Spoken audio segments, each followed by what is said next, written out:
Eu sou o professor André Braga, estive nessa disciplina por mais de 10 anos, e hoje eu estou no estágio supervisionado do nono período, acredito, currículo novo para vocês, em rede básica também, e provavelmente os alunos que optarem em estar comigo, vocês estarão na Policlínica do Largo da Batalha, e é onde ocorre também o ETP de vocês no sexto período.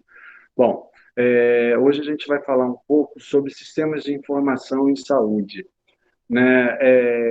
A gente, rapidamente, quando pensa em sistemas de informação, a gente já resgata para a informatização, e nem sempre se teve um computador. Ele que veio caminhando e facilitando os processos que já há algum tempo já fazíamos com quadradinhos, fazendo cruzes e as contagens que eram feitas em cima de instrumentos preenchidos manualmente. Esses instrumentos preenchidos manualmente depois eram condensados e formava o que a gente chama de informação. Então, o que, que a gente observa? Duas informações importantes para a gente compreender conceitos fundamentais para um sistema de informação, que é o dado e a informação.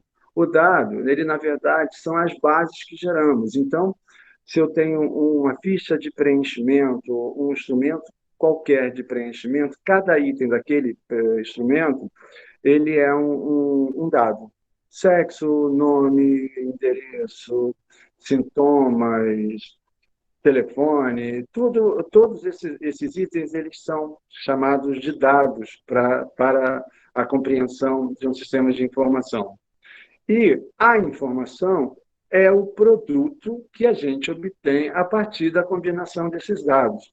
Então, a exemplo, se eu estou trabalhando, nós em rede básica, com dengue, eu digo que em Niterói eu tenho que 60% dos casos ocorrem em mulheres. Isso é uma informação que adveio dos dados do sistema onde eu construí o banco de dados com todas as mulheres que estavam sujeitas ou que foram acometidas pela dengue. Então, temos esses dois conceitos fundamentais para a compreensão. O dado, que é o número em si, e a informação, que é quando você condensa esses dados e cria uma interpretação. E você faz a avaliação, de acordo com a sua demanda e a sua necessidade. E ele vai servir de apoio para a tomada de decisão, que é o conteúdo e a sequência do dia de hoje aqui em sala de aula. Vamos ter sistema de informação, depois teremos os indicadores e tomada de decisão, que é o produto final. Se pudéssemos definir a nossa aula em uma frase, seria informação para decisão. O sistema de informação, ele subsidia as melhores decisões, as decisões mais assertivas, porque ele é composto de qualidade no dado colhido, na informação, e a gente vai caminhar um pouquinho e vai compreender melhor. Se eu compreendo que o dado que eu recolho de toda a minha produção diária, ou de toda a minha produção de pesquisa, seja de onde for, e eu condenso, ele me gera informação.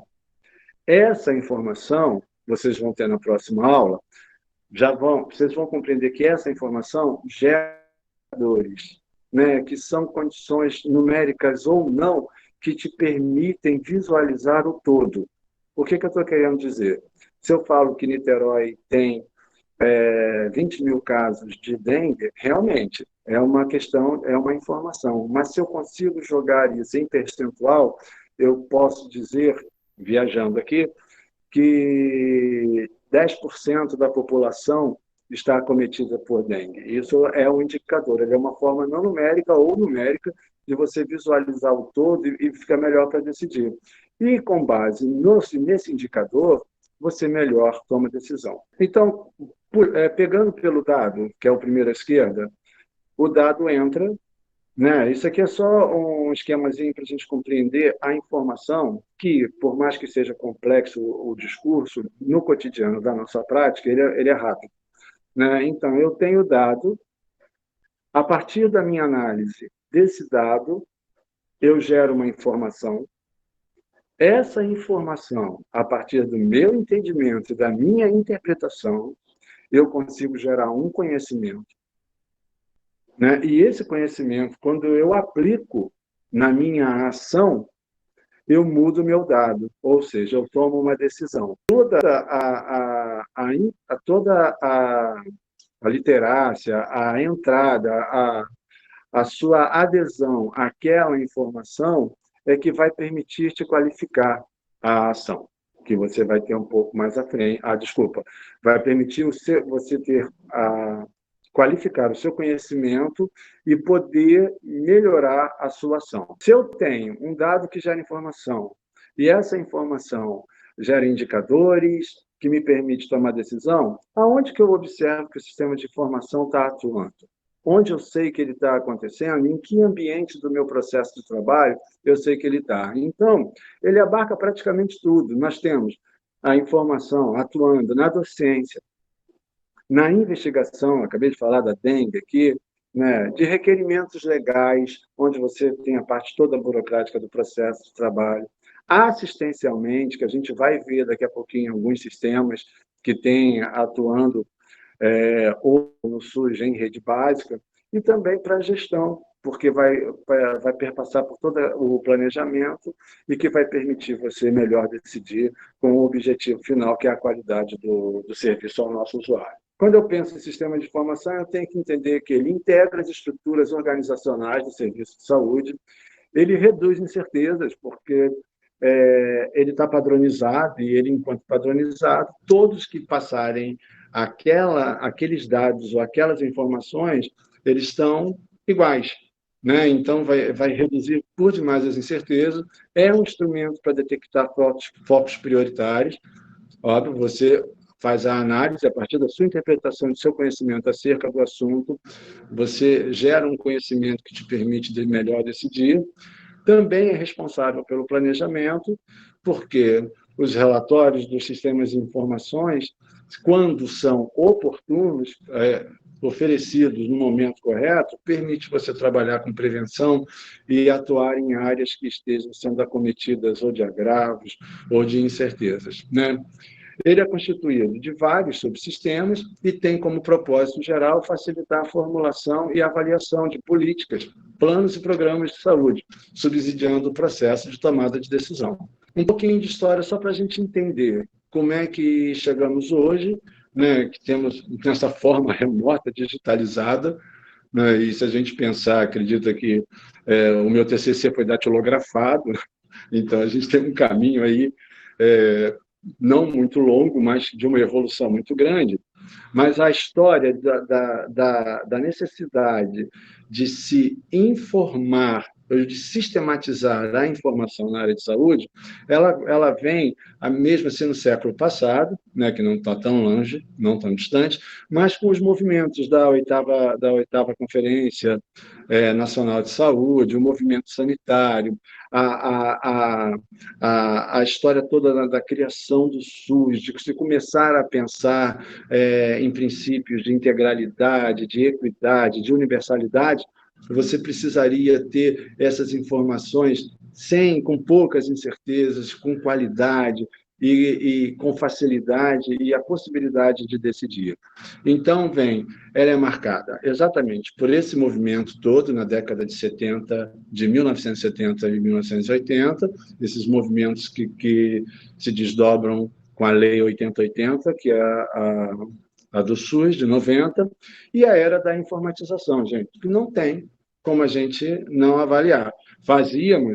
Tínhamos um sistema de informação, só que ele não era informatizado, era mão-mático, né? A gente escrevia tudo e ia condensando. E aí, gente, só para a gente entender que em 1971 foi criado o Núcleo de Informática do Ministério da Saúde. Né? Ele começa, então, a trabalhar. E quem conheceu, quem gosta aqui na turma, quem tem um envolvimento maior com informática, a gente vai recordando que no início a gente trabalhava com Lotus 1, 2, 3, era monocromático, as telas de computador eram verde cintilante, prata cintilante, e era tudo no MS-DOS. Mas já era uma apresentação. As HDs eram uma sala enorme onde se guardavam os dados e ia chegar até onde a gente chegou hoje. Né? Mas já era um pensamento para o futuro e já visando essa qualidade da informação para subsidiar sempre uma boa e uma assertiva decisão. Em 75, com o sistema de informação de mortalidade, que a gente já vai ver um pouquinho mais à frente, foi criado o primeiro sistema, então, não com tanta qualidade, os dados não eram todo ele no Brasil informatizado, mas eles eram dados que eram condensados através da declaração de óbito. A declaração de óbito, no nosso país, não se ocorre um sepultamento se você não tiver consigo a declaração de óbito para que possa ir ao cartório e gerar a certidão de óbito e sepultar. Então, esse foi um instrumento que se padronizou no país inteiro, então a gente tem um controle muito, não 100%, mas com uma qualidade muito grande dos óbitos que ocorrem no nosso país. Né? E também com a criação do Sistema Nacional de Vigilância Epidemiológica, que foi estabelecido com base em documentos individuais e padronizados da coleta das diferentes doenças de notificação compulsória, que a gente vai falar um pouquinho mais à frente. Na década de 90, né, tem o início da descentralização dos sistemas de informação e a implementação da Rede Nacional de Informação de Saúde, que é o RNIS, que é o que a gente utiliza hoje. Existe um sistema muito grande, existem vários profissionais trabalhando para que essa qualidade da informação, mesmo que de forma descentralizada, ela tenha um foco final e um controle para que a gente possa ter decisões assertivas em âmbito nacional, estadual e municipal. Eu estou pensando agora num SIS, e eu penso num sistema de informação de saúde, eu preciso entender quais são as etapas, o que é um sistema de informação.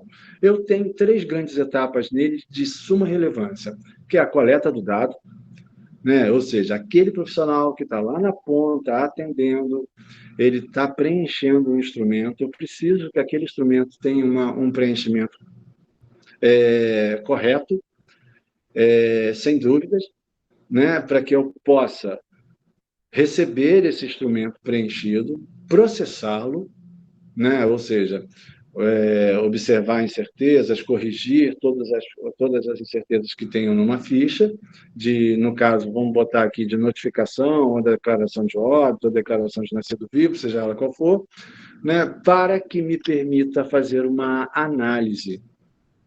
correta análise daquela situação e daquele sistema de informação que está me ofertando. Um pouquinho mais à frente vai ficar claro isso, mas eu preciso entender que eu coleto o dado, eu processo esse dado, que compreende da correção do sistema, das fichas do instrumento, até a digitação dele, entrada ele no sistema informatizado, e faço a análise para que crie um conhecimento e me permita melhor decidir. E transmita essa informação. De uma forma bem racional, né, eu vou falar com vocês um pouco sobre os sistemas que nós temos hoje no Brasil, né? O que a gente tem aqui dentro do Brasil e a forma como eles atuam. Então, eles estão divididos em sistemas de informação assistencial, que a gente tem o sistema de informação hospitalar e o ambulatorial, o sistema que é o de mortalidade de nascidos, os sistemas de informação para monitoramento de programas, que a gente vai ver ainda alguns, que nesse caso aqui é o CIAB, que é o Sistema de Informação da Atenção Básica, o CIS-PNI, que é o Sistema de Programação ou de Informação do Programa Nacional de Imunização, e o SINAM, que é o Sistema de Notificação de Agravos Compulsórios, que a gente vai falar um pouquinho. E também o OSPUB e o GIL, que são sistemas de gerenciamento. Vocês, quando forem para o campo, no Largo da Batalha, vocês vão estar bem à frente com o GIL. E os de cadastro, né? Porque a gente está falando de sistemas de informação em saúde, mas a gente tem sistema para todos os lados, porque foi realmente uma solução para qualificar os dados e as informações existentes nas empresas e nas organizações. Né? Os de cadastro nacional, que é o CNES, que é o cadastro nosso, todos nós temos quando nos formamos, né? O cartão saúde, IBGE e mais alguns. Mas eu vou falar um pouquinho agora de cada, para ilustrar assim, a nossa aula com uma compreensão prática do que o sistema de informação pode fazer dentro do nosso processo de trabalho no cotidiano da prática. Bom, vamos falar um pouquinho, então, do SIH-SUS, que é o Sistema de Informação Hospitalar. Não existe possibilidade de você ser internado em uma instituição pública conveniada com o SUS ou contratada pelo SUS, sem que tenha esse instrumento, que alguns de vocês já devem ter conhecido ou ouvido falar, que é a AIH, que é a Autorização da Internação Hospitalar. Esse instrumento, ele é um instrumento desse sistema de informação, e nele você tem as informações referentes à patologia, o motivo da internação, as medicações, os procedimentos que foram executados, né, o tempo que ficou internado e as demais ações que ocorreram com aquele indivíduo enquanto ele esteve internado dentro da instituição do SUS, contratada, conveniada ou própria, né? Uma coisa que a gente não pode esquecer é que o SUS, em síntese, né, ele é o sistema, é o plano de saúde que a gente tem. Porque os nossos planos de saúde, na verdade, eles são planos de doença, a gente paga para se cuidar, né? E o SUS tem como porta de entrada provável, ele deseja que a nossa porta de entrada seja a unidade básica, onde você trabalha com promoção à saúde. Eu devo ter dado aula de UEBA para vocês, se algum de vocês ainda lembram, né? A gente falou de Lewis e Clark e a promoção à saúde e a proteção específica que estão na atenção primária, na prevenção primária. Então, essa é a ideia nossa do SUS, né? De que evite que você adoeça, ensinando e educando você a ter saúde, né? Então, assim, o SUS ele é um plano de saúde mesmo, buscando sua saúde. E a IH, né, ela tem custo. Todo procedimento feito pela nossa assistência, pelo nosso serviço, ele tem um custo como um plano de saúde privado, só que não tem o repasse para o profissional ou para aquela unidade. Os repasses são feitos para o município, mas acredito que isso seja uma outra aula em algum outro momento.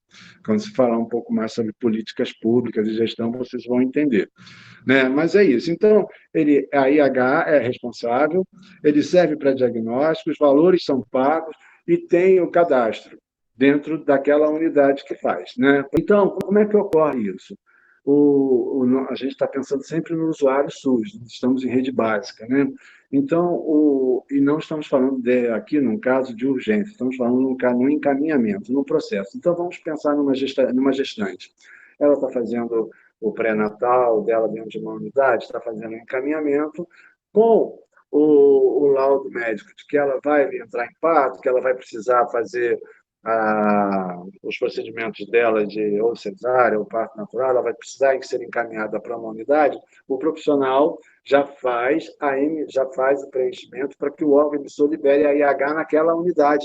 E ela já tem aí em mãos. Geralmente, ela é entregue à mãe já quando ela está no 7º mês, caso ocorra qualquer intercorrência, ela já tem esse instrumento à mão. Bom, com a IH ela é interna, né? E aí ocorre toda a parte da mãe,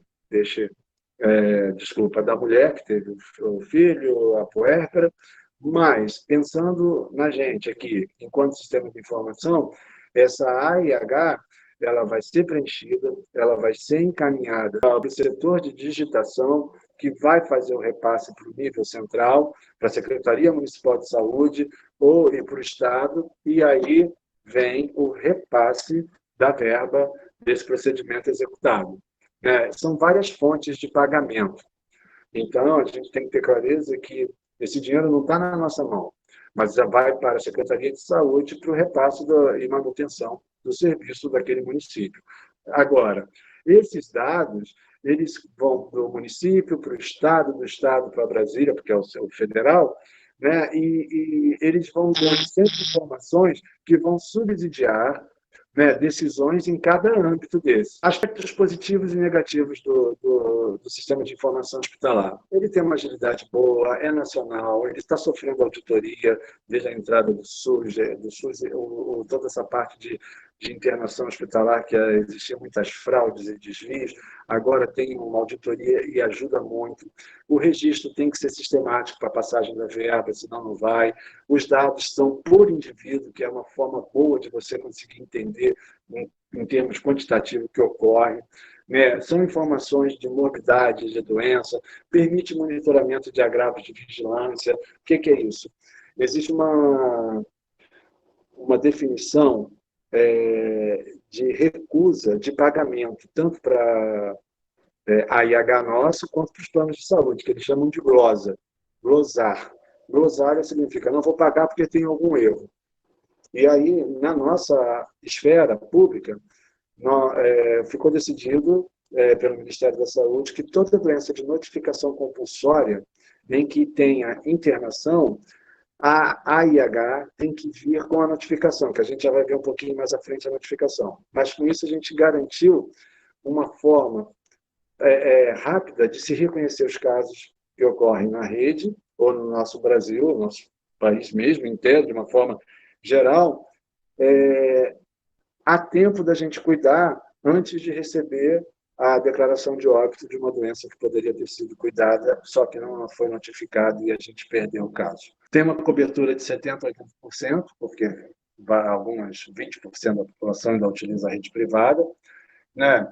Tem algumas informações seletivas, tem suspeita de fraude, não identifica todas as reinternações, são algumas falhas que a gente vai observando. Informações secundárias só fica pelo mau preenchimento, aquilo que a gente já conversou um pouquinho antes, né? E ainda é pouco explorado. Né? A área de saúde tem uma visão muito ampla das questões curativas e assistenciais, essas questões numéricas de gestão que vocês estão se ambientando, a começar a se ambientar agora, vocês vão ver que elas não são muito utilizadas. Né? Parece que a graduação estimula mais a assistência do que a gestão. Há alguns indicadores assistenciais e epidemiológicos. Né? Então, a gente observa perfil da rede hospitalar, oferta de leite, serviços e procedimentos, meio diagnóstico, evolução do paciente, tempo de internação, valores pagos com a internação, que a gente conversou, e epidemiológico em rede básica, que é o que a gente trabalha bastante. Né? Temos as frequências absolutas e relativas. Absoluta é número inteiro e relativo é percentual ou coeficiente.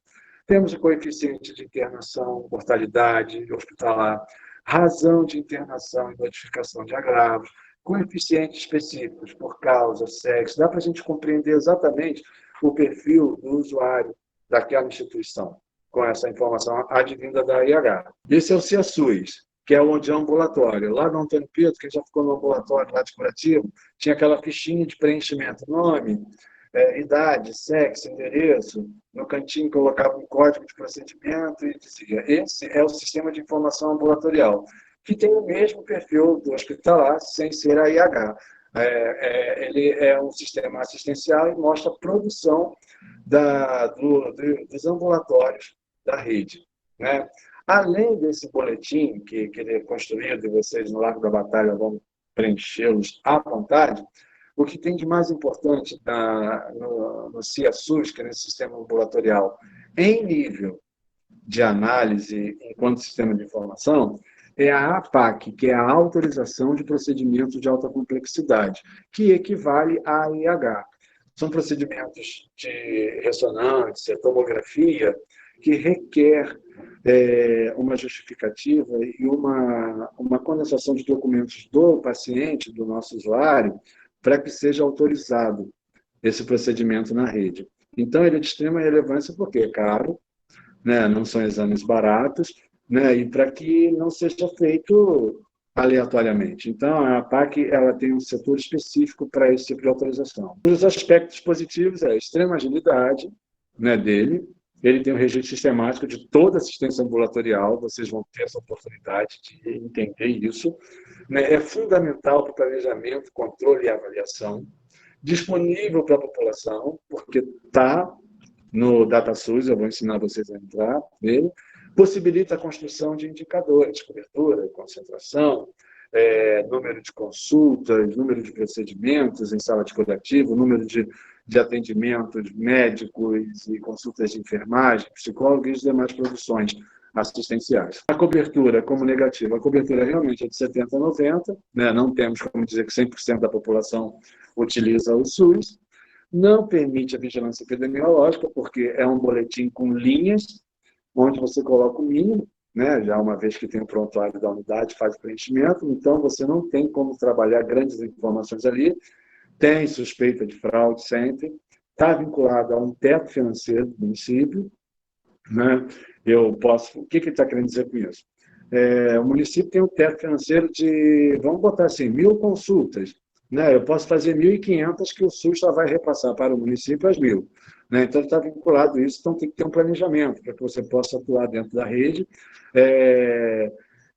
desmembrando e conseguindo dar atenção sem ter perda monetária. Né? Tem um grande volume de dados desagregados, que é só uma linha de preenchimento, sofre muita alteração devido às políticas e dinâmicas da assistência, né? A gente sempre fala que o SUS é bom, é legal, o problema do SUS é que o chefe muda a cada 4 anos, quando o governo, aliás, esse nosso governo está mudando até por semana, né? Mas ele é o chefe e ele é que diz, né? E é pouco explorado para fins diferentes de pagamento, né? Bom, vamos nós. Alguns indicadores. Perfil da rede ambulatorial, oferta de serviços profissionais, quantidade de atos e procedimentos, serviços de diagnóstico, avaliação de serviços, planejamento e controle. E os epidemiológicos, ou seja, vocês devem ter feito a optativa de epidemiologia, mas vamos lembrar aqui rapidinho que epidemiologia é a área da saúde que estuda o adoecimento e os acometimentos à população, e não ao indivíduo, não que ele não tenha relevância, tem, mas a epidemiologia pensa no coletivo. Por isso que a gente, quando fala de indicadores epidemiológicos, a gente está pensando nas frequências absolutas, relativas, coeficiente de atendimento e morbidade ambulatorial, razão entre atendimento e a notificação de agravos e coeficientes específicos que a gente vai trabalhar de acordo com a demanda de cada um. O SIM, a gente fez um pequeno comentário, que é o Sistema de Informação de Mortalidade, né? Ele tem, assim, uma extrema relevância, né? Tanto o SIM quanto o próximo, que a gente já vai entrar, que é o SINASC, são os dois sistemas de informação de dados. O SIM, que é o Sistema de Informação de Mortalidade, e o SINASC, que é o Sistema de Informação dos Nascidos Vivos, esses sistemas de dados vitais, assim, num olhar de senso comum, pueril, tá, é um sistema de... é aquele que me dá certidão de óbito para eu sepultar, é o da certidão de nascimento, neném nasce, coloca lá o polegar da mãe, pezinho do neném, vai no cartório e registra. Eu já vou falar sobre o sistema de informação, só quero fazer esse recorte porque da relevância que esse sistema tem. Por quê? Com a declaração de óbito, eu enterro qualquer um. Ao enterrar qualquer um, eu pego pensão de qualquer um. Por isso que, às vezes, a gente vê no Fantástico, no jornal, fulano que está morto há 10 anos está recebendo pensão porque está morto há 10 anos e mora lá no interior de Itapopoca do Norte, Ceará, seja lá onde for, que nem sabia que tinha isso. Alguém pegou com esse instrumento, com essa declaração de óbito, você tira a certidão de óbito e dá entrada em benefícios. Então, tem muito estelionatário, muita gente que tenta fazer isso. E, penso que já com esse raciocínio, com a DNV, que é a Declaração de Nascido Vivo, que é o instrumento do SINASC, qualquer criança é sua, com esse instrumento preenchido. Se você tem em mão esse instrumento, você vai no cartório, registra, o filho é teu. E aí, quando você vai ver, a criança que foi roubada lá no hospital, na maternidade, já está na Itália, já está em outro lugar aí que ninguém nunca mais acha. Então, esses instrumentos, eles são de extrema relevância e de extrema responsabilidade, e estejam atentos se estiver sob responsabilidade de vocês, no serviço que vocês forem atuar. Tá? É um instrumento que o preenchimento não permite rasuras, né? Você precisa ter clareza do que está fazendo, e quem preenche é quem assina. Então, se você está trabalhando em algum ambiente que, preencha aí para mim, não preencham. Não preencham. Quem tem que preencher é o profissional que assina. Sempre. E, no caso, o profissional médico. Ok?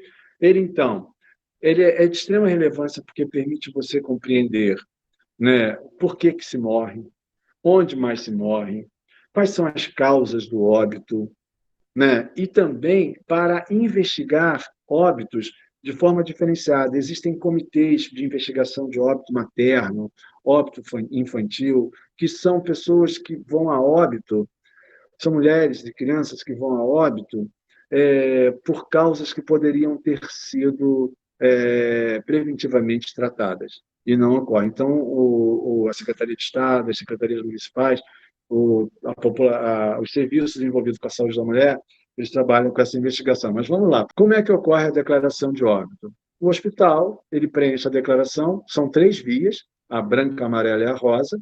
Né? A branca vai para a Secretaria de Saúde, a amarela e a rosa, perdão, desculpa, fica com a família, que vai levar para o cartório, e um vai ficar no hospital. Né? O sistema vai codificar e vai entrar e vai ficar disponível. A gente vai ver daqui a pouco lá no DataSUS isso. Né? E o preenchimento desse instrumento viabiliza a investigação de óbito materno, óbito infantil, resgatar a informação, entender os motivos. Né? O que tem de positivo nessa situação do sistema de informação de mortalidade, tendo a declaração de óbito como o seu instrumento de preenchimento? Ele contém dados sobre as características de todos os óbitos, é universal, com cobertura e confiabilidade relativamente boa, possibilita a construção de indicadores que permitem a aproximação da situação de saúde da população e o risco de se mover daquela patologia, permite observar a observação de diferentes mortalidades através da espacialização do óbito, permite a elaboração de estatísticas necessárias para o planejamento e avaliação de ações de saúde. É óbvio, gente, a gente vai falar de indicadores, alguns deles rapidinho, mas eu não quero saber mortalidade geral. Mortalidade geral, para eu saber mortalidade geral, o meu denominador é todo mundo que está vivo. Então, eu preciso ter uma informação mais especificada daquele óbito. A idade que ocorreu, a patologia que levou àquele óbito, para que eu possa fazer o meu planejamento e atuar naquela área. Né?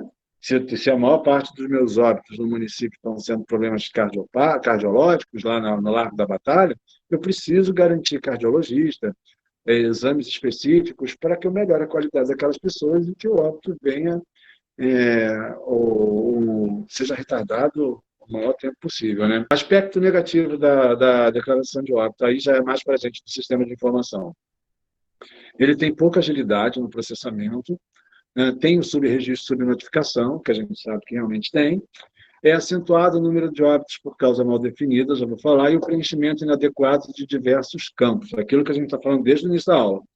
Entretanto, o acentuado número de óbitos por causa mal definida é um grande problema no nosso sistema de saúde no país. Né? Aquela pessoa que morre em casa, que vai ao óbito em casa, se ela não tem um médico, um sistema privado, um profissional que faça o acompanhamento, eu não sei se vocês já vivenciaram isso, mas é um dilema você conseguir que alguém vá à casa daquela pessoa, dê uma declaração de óbito ali para que ela possa ser sepultada. Primeiro, porque não acompanhou. Então, eles ficam com medo. Natural isso. Ele não conhece aquela pessoa, chega lá, tem uma pessoa morta. Eles colocam o quê? Causa mal definida, ignorado o motivo do óbito. E isso, para aquela situação ali, você resolver enquanto familiar, tudo bem, a gente quer sepultar, a gente quer acabar com a dor e ficar só na saudade, mas para nós, enquanto sistema de saúde, sistema de informação, é horrível, porque isso indica que a nossa informação está com péssima qualidade, né? E eu não tenho como atuar. Então, estejam atentos na vida de vocês ao preenchimento dos instrumentos que estão sob sua responsabilidade. Nunca olhe para um instrumento e fale assim, caraca, quanta informação, quanta coisa que está pedindo, ninguém vai usar. Alguém vai usar sim, porque senão não estaria ali. Geralmente existe um comitê que se discute e constrói esses instrumentos, e eles vão sendo construídos em cima da demanda dos serviços, da solicitação dos serviços, né? Aí está a declaração de óbito. É óbvio que eu apaguei o número, porque é uma numeração única no país, né? O Ministério da Saúde sabe onde está a declaração de óbito, exatamente o hospital que tem essa declaração. Então, ele é um instrumento único que não permite rasura. E aí, você olhando, você vê que tem toda a questão de identificação, de residência, a ocorrência. Aí embaixo vem preenchimento exclusivo para óbitos fetais e menores de 1 ano, óbitos em mulheres, diagnóstico foi confirmado, a carga. Olha as opções, o número de opções de causa-morte que eles dão. Né? Tem várias as opções aqui, vocês vão ver que vai estar lá assim, ignorado, mal definida. Ou então, gente, uma dificuldade muito grande que a gente tem quando faz esse tipo de análise é quando eles colocam assim, PCR, a pessoa morreu de parada cardiorrespiratória. De qualquer coisa, de qualquer motivo, de qualquer qual é o problema que seja do óbito dela, ela vai ter uma parada cardiorrespiratória. Né? Então, a gente não consegue definir. Eu só estou dando uns exemplos para a gente entender quando for trabalhar a análise dessas fichas e desse sistema de informação. Alguns indicadores, aí não vou me atentar muito, porque a gente já é suave aos nossos ouvidos, né? Mortalidade geral, infantil, materna, mortalidade por causa, mortalidade proporcional por causa, faixa etária. A gente traça um perfil dos óbitos muito bem com esse sistema. O SINASC, ao contrário do óbito, é o do nascido, né? Tem a mesma função, já expliquei, aquela situação toda que a gente já falou, né? E como que acontece o fluxo, né? O RN está lá, nasceu, então a declaração de nascido vivo, que é um instrumento, uma via vai para processamento, uma via vai para a família e cartório, e uma via fica no hospital. A do cartório é para tirar a certidão de nascimento, né? Bom, e no domicílio? A gente aqui não tem muito isso, nós, em grandes metrópoles, não temos muito essa coisa ainda da parteira, desse óbito em domicílio. Porém, se ocorrer, a unidade básica de saúde é que vai ser responsável pela DNV daquele caso, tá? Vai na unidade, a unidade preenche, ratifica, o profissional médico vai lá, confirma, e o procedimento é o mesmo. Um vai para processar, o outro vai para o cartório e o outro vai ficar na unidade e a família vai ter a certidão de nascimento. Bom, aspectos positivos. Contém as informações sobre características dos nascidos vivos, tem cobertura universal, possibilita a construção de indicadores importantes, que é o coeficiente de mortalidade infantil, que é um indicador mundialmente utilizado, e a razão de mortalidade materna também, para se entender qual foi o motivo daquele óbito e por que ele não foi evitado. Permite observação do RN com risco de vida e serve de base para planejamento, adoção de ações específicas voltadas ao grupo materno-infantil, que é uma área que vários de vocês vão caminhar com certeza. O negativo é que tem pouca agilidade no processamento de dados. O que é isso? André já falou lá, agora está falando de novo. Gente, você está aqui, a mulher está aqui, ela foi lá para Micareta, em Fortaleza. Chegou lá, nasceu. A criança nasceu em Fortaleza, mas ela é de Niterói. Ela tem que contar como residente do nosso município. Eu tenho que ter vacina para essa criança, eu tenho que ter garantia de atendimento pediátrico para a mãe, porque ela é nossa residente. Entretanto, essa declaração de nascido vivo, ela vai sair do município de Fortaleza, vai para a Secretaria de Estado, a Secretaria de Estado vai mandar para o nível central, que é federal. O federal vai devolver para a Secretaria de Estado do Rio de Janeiro, depois chega em Niterói. E por isso que fica difícil. Então, hoje, se eu tenho que trabalhar com dados vitais aqui de Niterói, muito provavelmente eles vão me dar, com certeza, o dado de 2018. E vai dizer que o de 19 está em construção ainda, que eles estão aguardando. E é verdade. Tá? Bom, subregistro, subnotificação, preenchimento inadequado de diversos campos da DNV. Aí está a carinha dela, aí, da declaração, aí você vai ver que tem os dados da mãe, onde ocorreu, né, o tipo de gestação e tipo de parto. Olha quanta informação interessante, para você poder trabalhar e pensar no coletivo desse grupo populacional, né? Vamos lá, aí aqui tem mais algumas informações, o recém-nascido, tem recém-nascido, ali é onde fica o polegar direito da mãe, o pezinho direito da criança, provavelmente vocês já devem ter visto, né? E embaixo uma informação extremamente relevante. Este documento não substitui a certidão de nascimento, né? Antes de eu caminhar, eu vou grifar grosso aqui com vocês, vou gritar. Tomem cuidado, se for possível, não se responsabilizem por esses instrumentos, porque a maldade é muito grande no nosso país. Alguns indicadores breves aqui, ó, taxa de fecundidade, taxa de natalidade, mortalidade infantil, proporção de gravidez, proporção de nascidos vivos com baixo peso, gravidez na adolescência, né? Proporção de partos cesáreos ou domiciliares. Sinan, o SINAM, ele é o Sistema de Informação de Notificações de Agravos. Ele trabalha com as notificações compulsórias. São as doenças são agravos infecto-contagiosos, ou não, mas que são agravos de relevância para o Ministério da Saúde, em que ele exige que a gente monitore todo o processo de ocorrência daquele agravo. Por quê? Porque ele tem uma relevância, né? Ele tem uma possibilidade de afetar grande parte da população, né?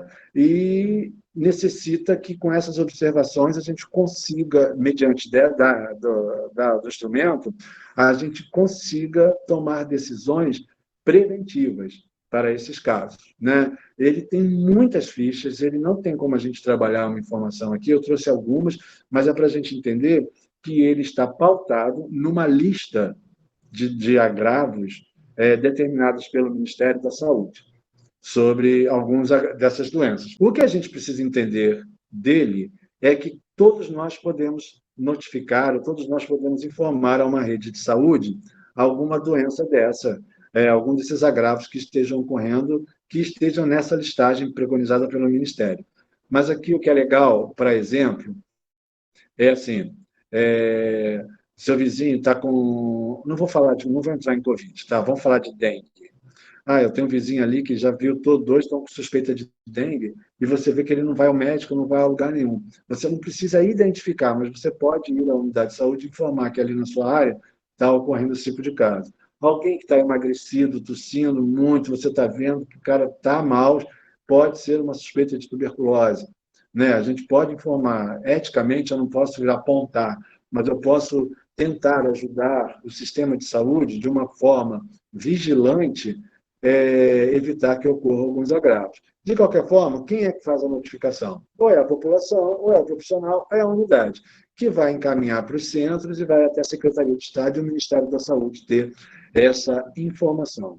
Bom, os agravos de notificação compulsória estão nessa portaria, quem quiser printar aí, pode pegar, clicar no link, você vai lá, que é a que a gente tem mais atual.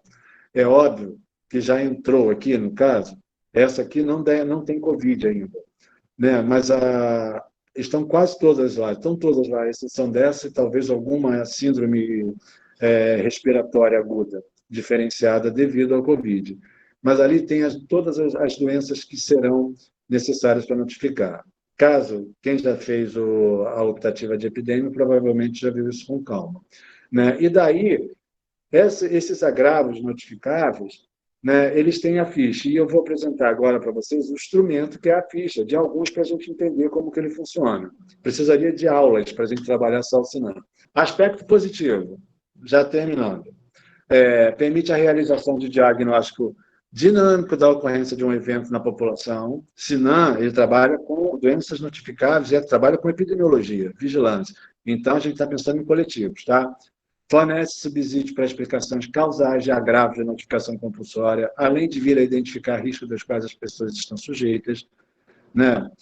Contribuindo, assim, para uma identificação da realidade epidemiológica em determinada área geográfica. Contribui para a democratização da informação, permitindo que todos os profissionais de saúde tenham acesso a essa informação e tornem disponíveis, né? E é um instrumento relevante para auxiliar no planejamento de saúde, como a gente já vem conversando desde o início. A falta de conscientização, eu acho que é um dos maiores problemas que a gente tem com o sistema de informação de notificação compulsória do SINAM. Primeiro, porque na rede privada, na maior parte das vezes, por falta de esclarecimento, conhecimento do profissional, ele espera resultados laboratoriais para notificar. Ele admite que, não, preciso de um relatório, preciso de um resultado, ainda não vou notificar, não. Mas a gente tem que entender que a gente precisa notificar assim que suspeita. Se eu suspeitei, eu notifico, porque é onde a epidemiologia atua, que é na prevenção primária, na educação. Ela vai ter a maior possibilidade de reduzir o número de casos. A sorologia para dengue, a partir do 7º dia. Exemplo. Cara, em 7 dias a mosquita fez a festa, né? Já picou todo mundo. Então, é nesse pensamento que a gente precisa conscientizar e a necessidade desse preenchimento. Na rede privada, já falei, e a qualidade da informação. Na verdade, é até meu PIBIC. Eu trabalho com isso anualmente, eu vou pegando os agravos e vou avaliando a completitude desses dados. Né? De cada ano eu pego um agravo diferente e analiso para ver quais são os problemas que ocorrem devido ao não preenchimento da ficha de notificação. Aí, no caso agora, a ficha da dengue. Por que eu botei essa daqui? Porque para todos os agravos vão ter, mas eu precisava mostrar essa da dengue, porque toda a ficha de notificação compulsória vai ter, logo abaixo do cabeçalho, a definição de caso suspeito. Então, você chegou lá aí, será que isso aqui é dengue? Será que é dengue, não é dengue? Então, é uma cola muito boa. Está aqui, ó. Paciente com febre com duração máxima de 7 dias, acompanhado de pelo menos 2 dos seguintes sintomas: cefaleia, dor retroorbital, mialgia, artralgia, prostração, exantema e demais. Então, a notificação é necessária, a suspeita é necessária, mas tem que ser uma suspeita respaldada, né? E ele define o caso suspeito. E a ficha vem com os dados gerais, o dado da doença, de residência, escolaridade, os laboratoriais, inclusive a definição de uma febre hemorrágica da dengue. Né? E aí vocês têm essa disponibilidade no site do Ministério da Saúde de ver todas essas fichas e entender, quando vocês forem para a prática, botar a mão na massa e preencher. Bom, indicadores do SINAM não tem como definir aqui, porque cada agravo vai ter um perfil próprio de notificação, né? Então, com o tempo, vocês vão, e agora com a aula de indicadores, vocês vão observar isso melhor e eu me coloco à disposição também. Como é que se dá o fluxo da informação, então, e os acessos a ele? A gente tem, no nível municipal, todos os ambientes preenchendo, construindo os dados e jogam para o nível regional. Esse nível regional vai jogar para o nível estadual e o nível estadual para o nível federal. É óbvio, gente, que isso hoje é feito direto dentro dos próprios sistemas em rede, né? Mas quando a gente começou, era por disquete, mandava um courier levar no Rio, trazer, e assim foi a evolução, e que bom que a gente está conseguindo resolver. Se a gente parar e pensar que H1N1, né, desculpa, a gripe espanhola foi H1N1 ou H1N3? Não lembro. Mas a gripe espanhola, lá em 1918, ela caminhou sozinha, durou 2 anos, até começar essa coisa de imunidade de rebanho, seja lá o que for, foi sozinha. Nós, com todo esse acesso, toda essa globalização e essa possibilidade de informação, a gente está em casa, todo mundo se resguardando, mas com uma qualidade, com uma real de uma vacina para daqui a meses, né? Uma possibilidade de salvar milhões de vidas, que não foi possível naquela época. Então, a informática e a informatização facilitaram muito. Bom, e aí, gente, para a gente fazer a análise, a gente precisa entrar no DataSUS. Eu não sei se vocês já tiveram por lá, caminharam. Óbvio que aqui não vai dar para a gente fazer grande festa, porque por causa do horário. Mas aqui você vai digitar datasus.gov.br e à sua esquerda tem uma setinha, está dizendo lá, você clica em Informações de Saúde, que é o Tabnet. Quando ele abre a tela, ele abre com todas essas opções na chapaleta à esquerda, que são sempre assim, são dados preenchidos de um instrumento que virou informação, que estão digitalizados e tem esses relatórios. Então, tem indicadores de saúde, assistência à saúde, epidemiologia e morbidade, rede assistencial, estatísticas vitais, entre tantos outros que estão disponíveis aqui. E aí, quando você encontra o que você quer buscar, não sei se essa tela aqui já é conhecida para alguns de vocês, provavelmente sim. Então, o que ocorre aqui? Aqui, no caso, peguei morbidade hospitalar do SUS por causas externas, no município do Rio de Janeiro, por local de internação, Rio de Janeiro. Né? Então, você vai ter a linha a coluna, e o terceiro é o conteúdo, que todo mundo fica, caraca, o que eu vou fazer agora? Como que acontece? Vamos botar aqui. Na linha, eu quero idade. Na coluna, eu quero as regiões do Rio de Janeiro. E no meu conteúdo, eu quero só gestantes. Então, eu vou ter os casos de internação, exemplo, de mulheres gestantes por microárea. É assim que a gente funciona, mas é isso.